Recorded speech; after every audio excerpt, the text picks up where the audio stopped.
Quit apologizing for your flaws. Now that you've honestly acknowledged your flaws by filtering them, if you're human, you still have a few flaws on the table. That's perfectly okay. You might be thinking to yourself, I really can't live with these.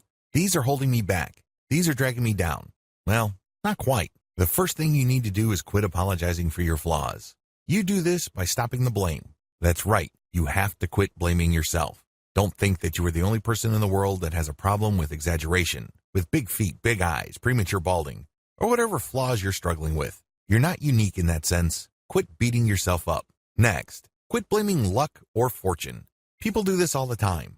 When you do that, you're giving up a tremendous amount of control over your self-definition. You're basically saying, well, that's just the way the cookie crumbles. That's just the way it is. It's like that sometimes.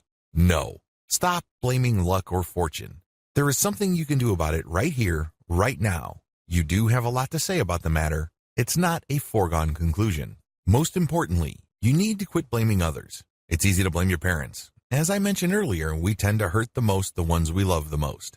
The truth is, when you blame others or situations out of your control, you are letting go of power in your life. That's the only thing you are achieving. You are giving other people the power if you blame them. How?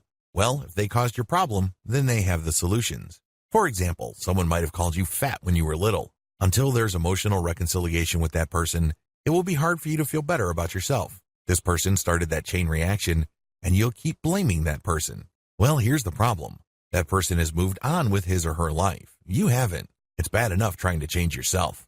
Can you imagine changing that other person? Getting them to have a change of heart is almost impossible. This is why you have to liberate yourself by stopping the blame. Stopping blaming others is the first step to responsibility. At this point, the solution is no longer the other person. You no longer have to worry about the past. It is impossible to fix this problem if the past is the issue. The only solution, of course, is some sort of time machine. We still don't have that technology. Instead, you have to take responsibility for how you respond to these stimuli. When you stop blaming others, you take the power back. You're no longer looking at these people as the source of the transition or the solution. Instead, you take responsibility for how you feel about what they did to you or how the situation played out.